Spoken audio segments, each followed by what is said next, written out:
Seorang pria asal kota Makassar berinisial KM ditangkap Satreskrim Polres Luwu Utara.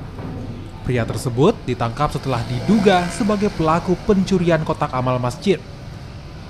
Dari hasil penyelidikan, pelaku sudah belasan kali mencuri kotak amal masjid.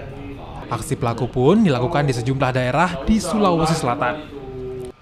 Pelaku kini ditahan di Mapolres Luwu Utara. Pelaku terancam hukuman 7 tahun penjara. Ya, jadi tersangka berhasil kita amankan. Ya, satu orang, sementara ini kita kembangkan apakah memang yang bersangkutan adalah jaringan atau bekerja sendiri. Ya. Jadi dari hasil pemeriksaan yang bersangkutan bekerja sendiri ya.